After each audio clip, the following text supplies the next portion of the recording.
Bonjour les amis, rebonjour, parce que c'est la deuxième vidéo du jour, pour ceux qui ont suivi, qui ont déjà vu la première, ou qui étaient intéressés aussi par la première. Alors, petit tuto pour pêcher le congre du bord. Le congre, c'est un bourrin, c'est pas besoin de pêcher fin, c'est pas besoin de prendre mille précautions, c'est vraiment le bourrin de la mer, le congre. C'est un peu comme le brochet à la rivière, mais c'est encore pire le congre, hein. Disons que s'il a faim, il va mordre, il va pas s'embarrasser de l'épaisseur de la ligne, du plombage, de rien. Voilà, d'accord. Juste prévoyez des poissonniers qui pêchent avec la sardine surgelée. Moi, j'ai toujours privilégié d'aller les prendre au poissonnier la veille ou le jour même. Voilà. Au moins, on a du poisson frais, on est sûr du coup. C'est tout, c'est la seule précaution que je vous dirais de prendre, et encore que, même au surgelé, il y en a qui en font. Bon, il y a des coins où ça pullule littéralement, parce que c'est pas très pêché, pas beaucoup de pêcheurs qui pêchent le congre.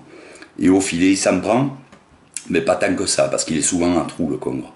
Donc il est plus dur à prendre au filet, même s'il s'en prend. Voilà, allez, je vais sortir ma canne pour vous montrer un peu le style de canne qu'il faut. Allez, voilà l'engin, c'est une canne basique, hein, à 2 francs 6 sous, pareil, on n'investit pas de grosses sommes, sauf, vous voyez, c'est un sion épais, pour pouvoir le braquer de suite, le brider tout de suite, parce que là on ne va pas travailler comme un poisson, style dorade ou marbré ou loup ou quoi, il va falloir de suite le tirer de l'eau. Le problème, si on laisse du mou au congre, il va de suite se mettre dans un trou de rocher et c'est fini, vous l'avez perdu. De même que le ferrage, il devra être bien ample pour de suite le descotcher du fond, voilà, et le maintenir toujours entre deux eaux. Une fois qu'il est décollé, on ne le laisse plus repartir, ni au fond ni ailleurs, on le traîne en force vers le bord. Voilà, moi avec cette canne j'ai sorti des pièces de plus de 3 kg du bord, hein. Donc voilà, c'est une canne qui fait 2,80 m, 3 mètres, ça suffit amplement. L'important, voilà, un sion robuste, comme vous voyez, c'est pas tout fin, c'est une belle canne robuste. Un moulinet, là j'ai un Caperlan pareil, qui vaut 3 francs 6 sous, garni en 50 centièmes. Par contre, c'est pour ça que ça nous permettra de sortir un monstre en le bridant avec une canne très costaud et un gros fil. On ne cassera pas, voilà. Après, il faut les pluseter au bord, il faut être à deux généralement. Seul, on peut s'en sortir, mais bon, un congre, ça tape quand même, hein. Après, il y en a des petits, il y en a qui font le kilo. Ça, 1 kilo, vous le sortez, s'il est pris, s'il a bien engamé, vous le prenez même au bord de la bouche, s'il est bien piqué, vous le sortez en force et en poids avec une canne comme ça. Pas besoin d'épuisette jusqu'à 1 kilo. Après, au-delà, oui, on épuisette. Donc, on a vu la canne costaud, le moulinet, un gros moulinet avec une bonne capacité de récupération pour vite le ramener, justement, et du 50 centièmes. On prendra un fil moyen, pas coûteux, mais pas le moins cher non plus. Les fils le moins chers de pêche, il faut savoir que les trucs très bon marché, c'est des fils qui vont plus s'emmêler que les autres, évidemment, même s'ils sont résistants.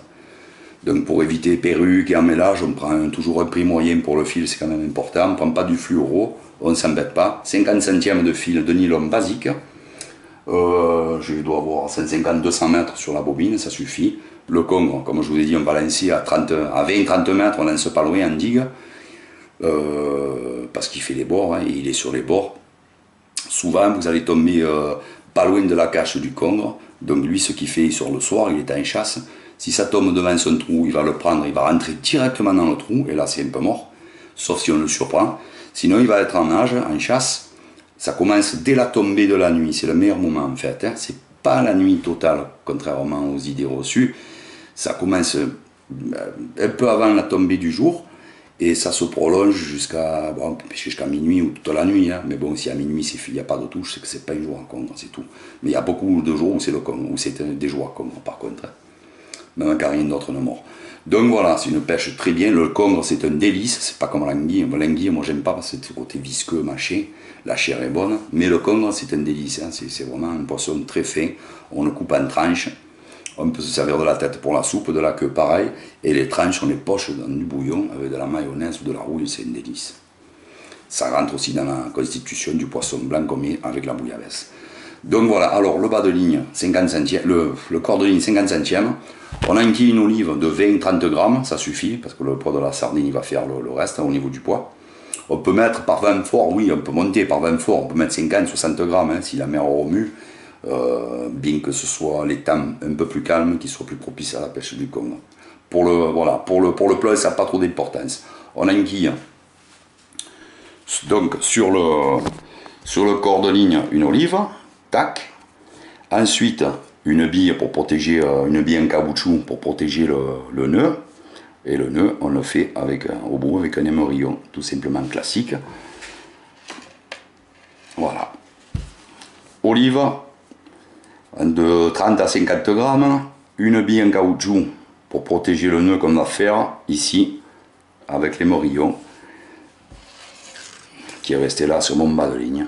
C'est pareil, il doit être là. Et après, je passe seulement mon bas de ligne là-dedans. Je vais d'ailleurs le défaire pour passer la sardine. Voilà. Et ensuite, à l'émerillon, on finit par enfiler ou agrafer, si c'est un émerillon à agrafe, le bas de ligne en acier, parce que le congre, il va vous couper un fil même de 50 centièmes. C'est un monstre, il a des dents.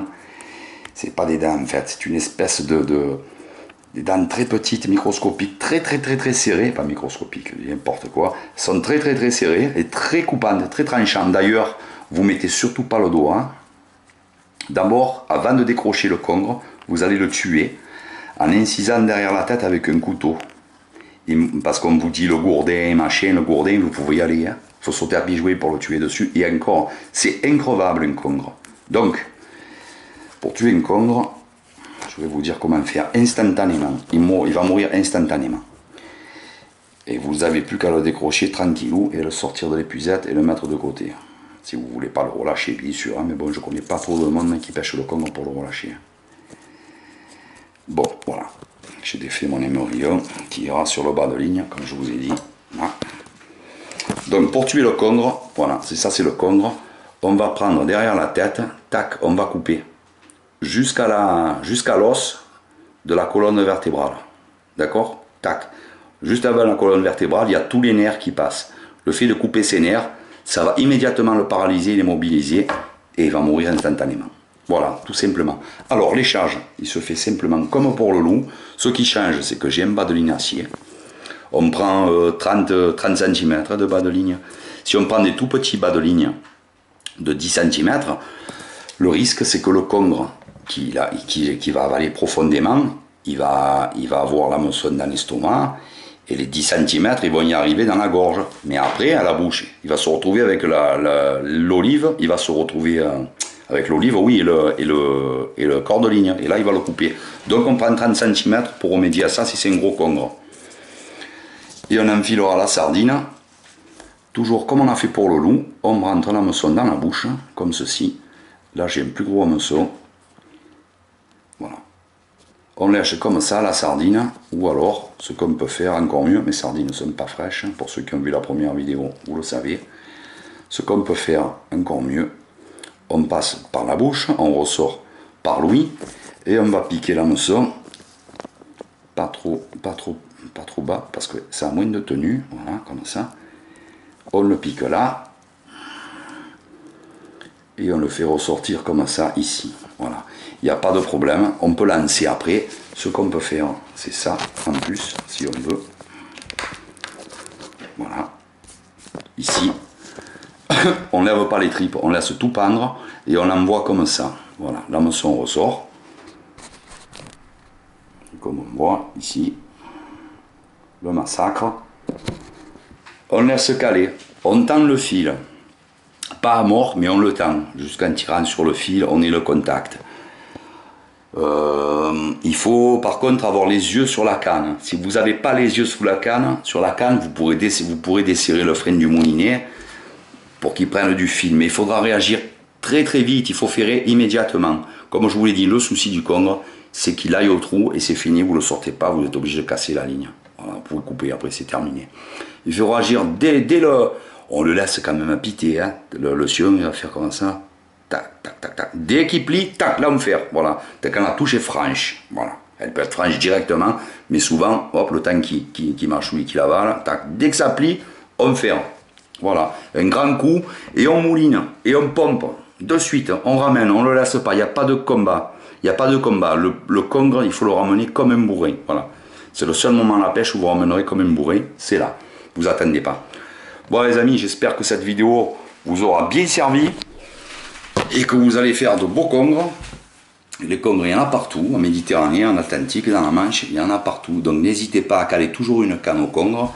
C'est un gros plus pour vos soupes et vos bouillabaisse. Vous allez vous régaler, c'est vraiment une délice.